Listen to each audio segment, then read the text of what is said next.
Hello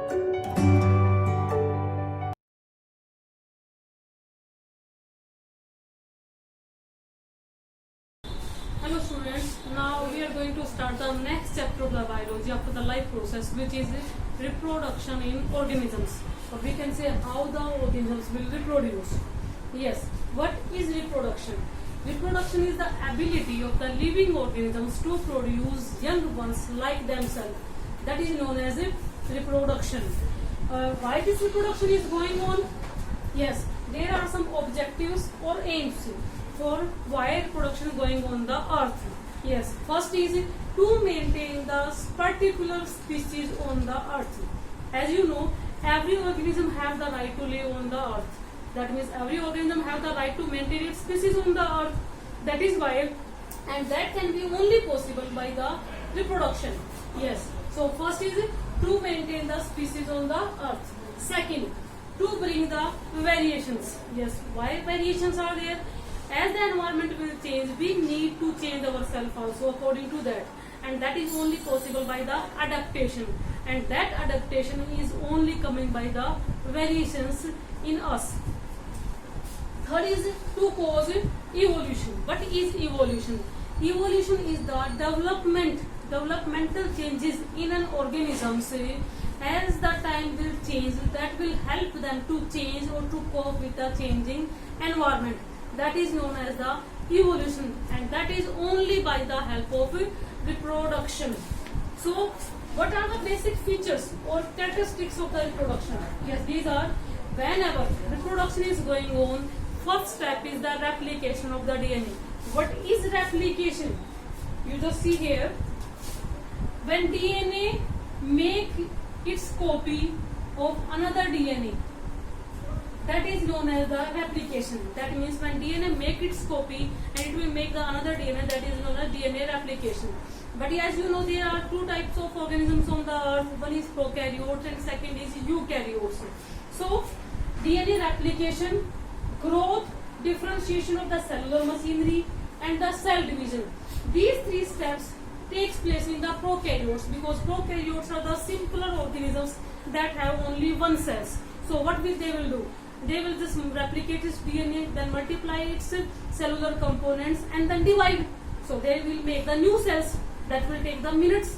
But if we are discussing about the eukaryotes, eukaryotes are the complex organisms that have the different organ systems also. So these steps will take place continuously. That means DNA replication will take continuously after one another, and after that growth and differentiation will be going on. What do you mean by differentiation here? That means it is a process in which fixed shape, fixed size will attain by the organism or the cells. That is known as the differentiation. And continuously cell division is going on. But now question is, what is cell division? Cell division, yes, there are two types of cell division in the living organisms. One is mitosis and second is meiosis. Mitosis is known as the equational division. Why? Because it will maintain the same number of chromosomes. But I am saying here, just if there is a cell and it will divide to make the another cell, and it have 46 chromosome also, and new cell also have 46 chromosome. That means equal number of chromosomes are there. That is known as the mitosis. But if you see, if parent cell have the 46 chromosome, but new cell have 23 chromosome, that means chromosome number is half, then it is known as the meiosis. It means when chromosome number becomes half, then is known as meiosis, and chromosome number is same, then it is known as the mitosis. Mitosis will it take place in our body in all the parts except the gonads, because in the gonad, that is testis and ovary, there will be the meiosis will take place, because gametes will carry the half number of chromosomes with respect to their parents. So there are now two type of reproduction. One is sexual reproduction and second is asexual reproduction. What does it mean? Now we will do the difference. Sexual reproduction will involve the two parents, that means mother and father, while as asexual involve only one parent. They do not have separate mother and fathers. Second, in sexual reproduction, both the cell divisions, mitosis and meiosis, will takes place. But in asexual, only one parent is there, so no need of the meiosis. So they involve only mitosis. there and they will produce the young ones. Definitely the character of both the parents will pass in their offsprings. So they will bring the variations. But in asexual only one parent is there. So it will not maintain the variations and do not bring the variations. And if variation is there, definitely they will cause the evolution. It means only sexually producing organisms can evolve along with the time as time pass. But no evolution will occur in the asexual reproduction. One more, gamete formation, fertilization, zygote formation only takes place in the sexual reproduction. Why? Because in sexual reproduction both the parents are separate and they have the separate sex organs also. They will produce the separate gametes like the egg and the sperm. So gamete formation will take place and their fertilization also, but mainly in the sexual. It means in asexual no gamete formation will take place, no fertilization, no zygote formation will take place. After that we can say in asexual as the parent as the child, it will follow the same rules. That means it will produce the clones. That means clones are the identical 100% identical copies of their parents. So in asexual purity of the genes will be maintained because variation is not there. But in asexual do not maintain the purity of the genes because genes will mix in the sexual reproduction because genes will comes in the form of chromosome from the parents, 50% from the mother and 50% from the father, and they will merge or mix together to make the new genes. So in sexual reproduction mainly takes place in the higher organism, while as in asexual it takes place in the lower organisms. One more point is there. In asexual reproduction only one parent is there. It will produce 100% copy, that is known as clone. That means clone formation only takes place in asexual. But there will be no clone formation in the sexual reproduction because they will produce the variations in the offsprings. Now we are going to discuss about the asexual reproduction. What is asexual reproduction? The reproduction which is uniparental, that means involve only one parent, do not involve gamete formation, do not involve fertilization and zygote formation. It does not lead to any variations and does not lead to evolution also. That is known as the asexual reproduction. There are 6 types of asexual reproduction which are fission, budding, fragmentation, regeneration, spore formation, and 6th is vegetative propagation. So we will discuss these types in the detail because CBSE will ask questions from these types. So first is fission. What is fission? Fission, the mode of reproduction in which an organisms divide and it will form the daughter cells. That is known as the fission. Why I am saying the daughter cells? Because this type of fission only occur in the unicellular organisms. It mainly occur in the unicellular organisms and the protozoans.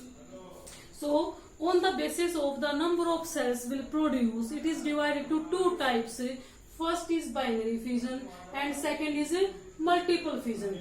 So we will discuss the difference between these. First is binary fission. I have written here also, and on other side I have written about the multiple fission. So first is a binary fission. What is binary fission? Where an organism divides and it will form the 2 daughter cells. That is known as the binary fission. But when an organism divides and it will form more than 2 daughter cells, that is known as the multiple fission. Binary fission occur in the favorable conditions, while as multiple fission always occur in the unfavorable conditions. Binary fission, in binary fission, as you know, one parent cell will divide and it will form the 2 daughter cell. That means nucleus will divide only once because it will make only 2 daughter cells. So nucleus will divide and it will form the 2 nucleus. In multiple fission, nucleus undergo repeated divisions. Yes, because it will make more than 2 daughter cells. So nucleus will divide continuously in the repeated divisions. In binary fission, when one parent cell will divide and it will form 2 daughter cells, nothing will left behind after the division. But in multiple fission, the covering and residual cytoplasm of the parent cell will left behind. In binary fission, cytoplasm will divide after every division. That means after each division, cytoplasm will divide after the karyokinesis. But in multiple fission, cytoplasm will not divide along with the each divisions. So these are the examples: amoeba and the leishmania. While as a multiple fission example is amoeba and plasmodium. You just see here, amoeba is coming in binary fission also and in the multiple fission also, but differentiated. In amoeba carry out the binary fission in favorable conditions, while as amoeba carry out the multiple fission in unfavorable conditions. So let us understand it with the help of diagram. This is the parent cell of the amoeba. When it will starts to divide, its nucleus will elongate. That means its nucleus will be increasing the length, and then it will starts to divide. But along with the division of the nucleus, the cytokinesis will start. That means division of the cytoplasm will be started. After that, when nucleus will divide, the parent cell will divide to form the two daughter cells. And this is the example of the amoeba that is showing the binary fission. Two daughter cells are making here. In the multiple fission example is the plasmodium. Plasmodium causes disease known as malaria. So it is a causative agent of the malaria. You just see here, this is the structure of the plasmodium. I have written here what is cyst wall. Cyst wall will provide the protection in the unfavorable conditions. And these are the sporozoites that will release when they get the favorable conditions. So this is all about the fissions. Now we are going to discuss the second and third type of the reproduction, asexual reproduction, that is budding. So firstly, what is budding? Budding is a mode of reproduction in which an outgrowth like structure will appear in an organism that will separate after maturation and will behave or develops into an individual organism is known as budding. But if budding occurs in the unicellular organism, a special term is given, name is the torulation. So what are the examples of the organisms that are showing the budding? These are yeast and the hydra. Now there are two types of the budding. First is internal budding and second is external budding. What do you mean by internal budding? Internal budding, when bud-like structure will appear inside the body of an organism, that is known as the internal budding. Example is the sponges. While as external budding, when bud-like structure will appear on the external surface of an organism, is known as the external budding. Example, you just see here, this is the diagram of hydra and these are tentacles. A bud-like structure will appear on our external surface that will further grows, and after some time it will develops or acquire the same shape like the parent organism. After that it will separate and then develops into individual organism. Now third type is the spore formation. Spore formation, this type of mode of reproduction mainly occur in the bacteria, fungus and algae, because all these organisms will form the spore. So formation of spore is also known as the sporulation. Yes, this is known as the sporulation. The formation of spore in an organism is known as sporulation. And bacteria is the organism that will produce the endospore, which is the most resistant spores in the world, because they are not breaking down by any type of the enzymes. So what is spore formation? We are taking the example of Rhizopus, which is also known as the bread mold. So hypha, which is the unicellular thread-like structures that will join together to form the mycelium. Mycelium is the network-like structures. When these mycelium will join together, they will form the fruiting body that is known as the sporangium.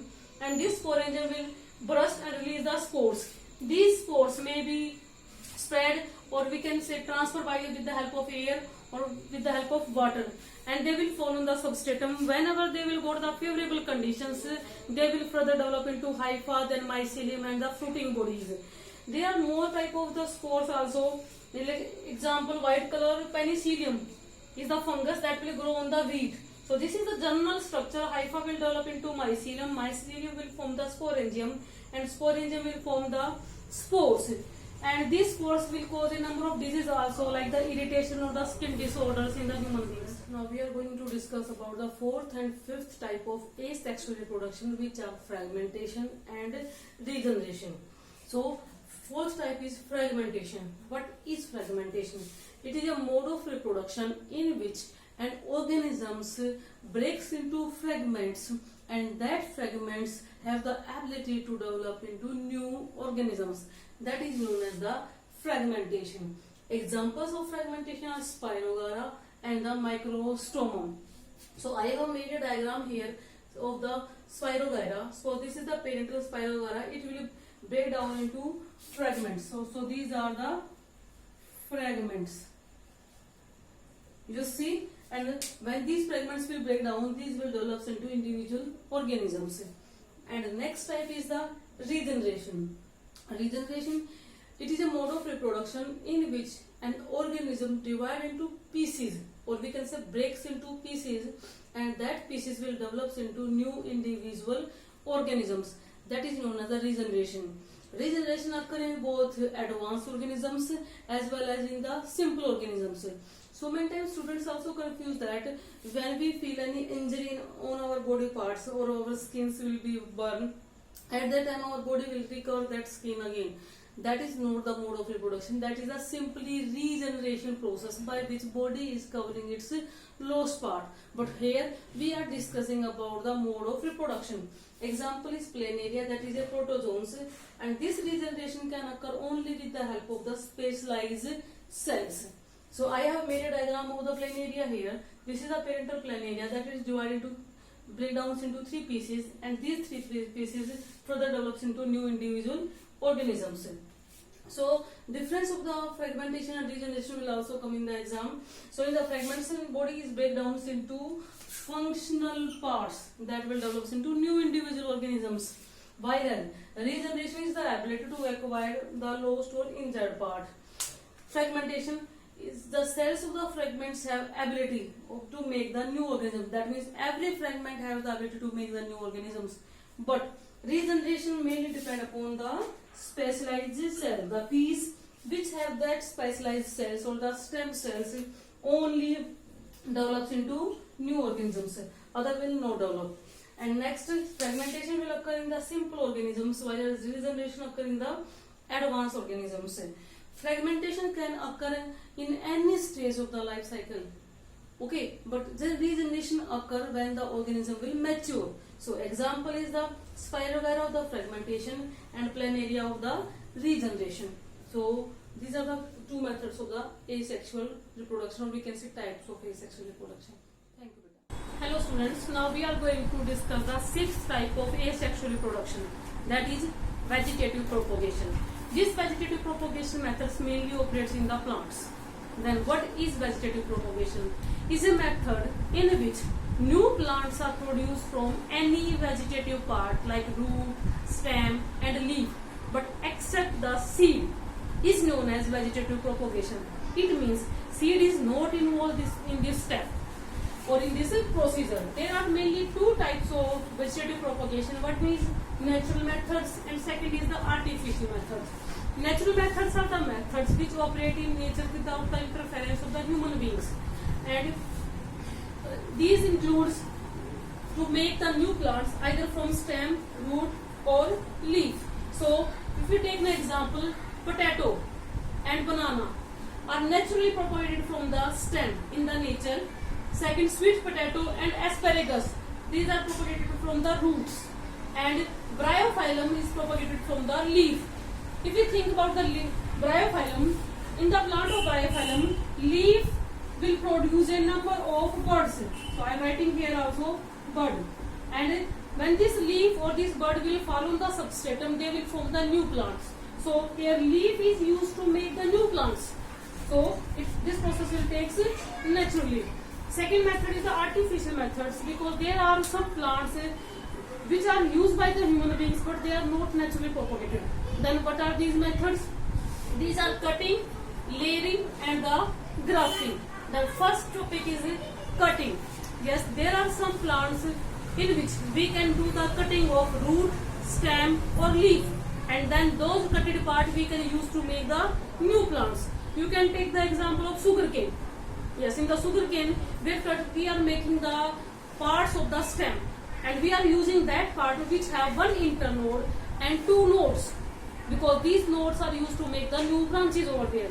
So if we are taking the example of money plant, also we can cutting the branch and then we can grow them in the home also. So example of roots is raspberry.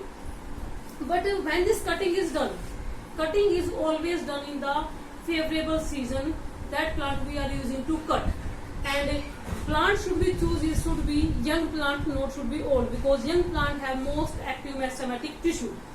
Second is the layering. Layering is a method in which artificially roots are produced on the stem, and if roots will be produced, then we can cut that part and use as a new individual plants over there. There are two types of layering: air layering and the mound layering. Air layering is also known as Gouty. G-O-O-T-E. Gouty. Yes. What is this air layering? Definitely, in air layering we are using the uppermost branch. Uppermost branch, yes, the branch which are away from the ground is used, where we can make a cut in the bark and then cover this part by the moist soil. Moist soil plus have manures and fibers, then cover with a polythene.